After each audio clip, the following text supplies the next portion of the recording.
This is Hidden Killers Week in Review. A look back at the most prolific stories of the week. This is the Hidden Killers podcast with Tony Brueski. Featuring defense attorney, Hidden Killers daily contributor, and host of the Defense Diaries podcast, Bob Motta. Oh, the world of Delphi, Indiana, as the case gets closer and closer to a trial date of Richard Allen.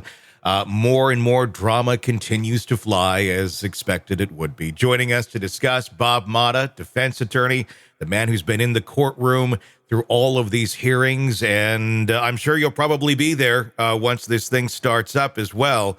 What is going on here with these latest accusations that we're seeing flying? The defense team, again, accusing investigators of lying and omitting details. A new gag order has come into place. Give me the latest of what your observations are on the circus that is this Delphi trial.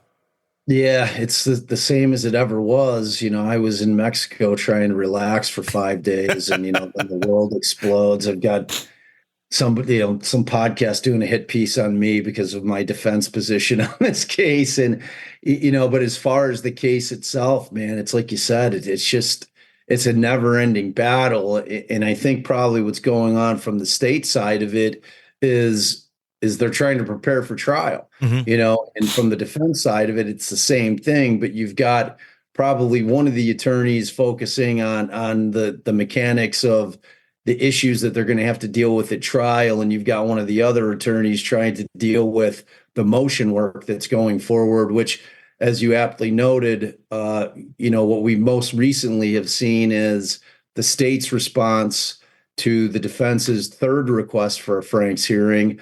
They came back with, a pretty strong response. They were poo-pooing the geofencing data.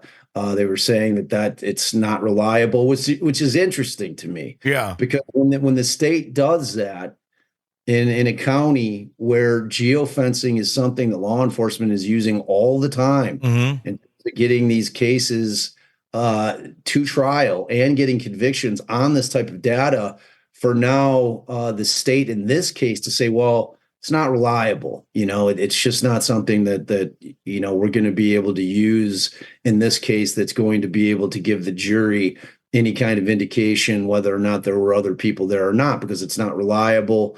That's interesting to me, because moving forward in other cases, if I'm a defense attorney handling a case against this particular prosecutor's office, I'm going to hearken back in a case where they're trying to use geofencing stuff and say, well, you just told us back here that it's not reliable, so now you're saying that it is reliable. So it's kind of a curious decision by the state in that sense. Maybe they'll try to make an argument that it's improved, that the technology is improved. I don't know, but I found it curious.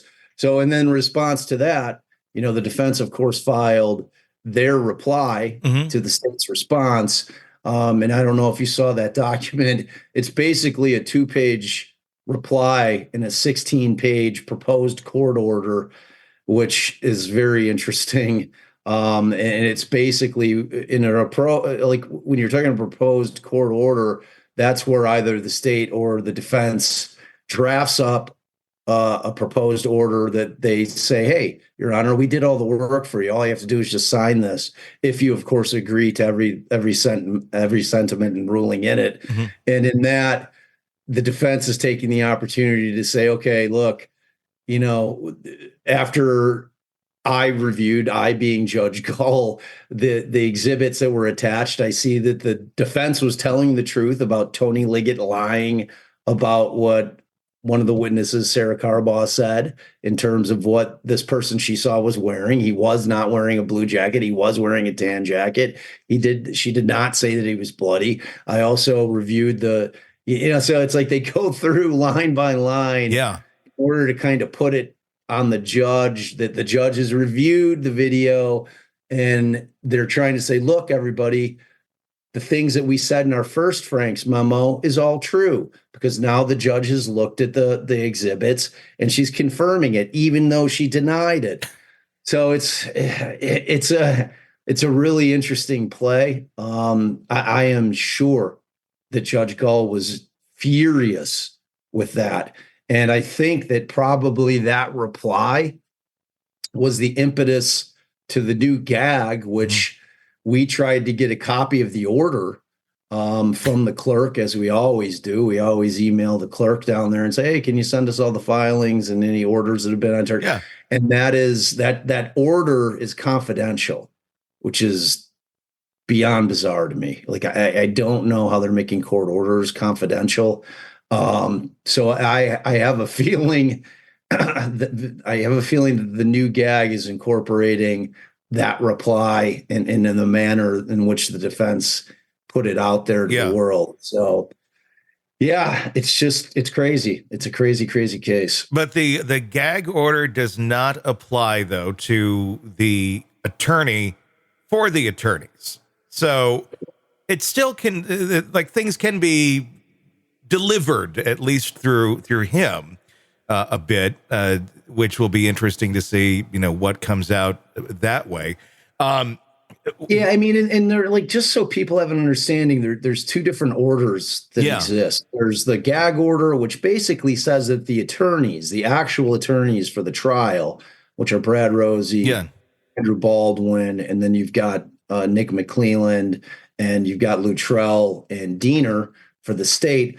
Those participants who are actually participating in the trial cannot talk about the underlying facts and evidence in the case to the press, to the media. Mm-hmm. That's what a gag order is. The protective order is a different thing altogether. And that's basically saying that this information cannot be released to anyone other than people that were approved ahead of time. So it's a protective order. It can't be put out there, not just to the media, but to anybody. So those are different things. Now, Hennessy and Kara Winnicke, who both are defense bar lawyers who offered their services to come in and help, because lawyers in that state, and frankly, defense attorneys around the country, myself included, were very concerned about what was going on in this case procedurally. Yeah. And with respect to Rick Allen's rights in this case, were they being trampled on?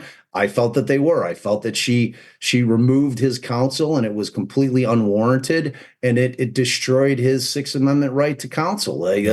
That's how I felt about it then. That's how I feel about it now. And when you're doing things like that, the long-term ramifications still may affect his trial. Mm-hmm. It's like when you cast shade on the lawyers, publicly in such a way that everyone knows that they were removed from the case. I mean, you could see it in social media. Social media is a macro version of what the jury pool will be. Yeah. So when you see all the folks that call these guys clowns and say that they're horrible people, and that, that the leak was their fault, and some people believe that they facilitated the leak. I mean, those things all come into play when you're talking about potential jurors, because what's to say that a potential juror hasn't seen that coverage of these two guys, who now find these two guys to be not credible as attorneys, and that think that everything that they're saying is a lie. So, I mean, it still affects his rights moving forward.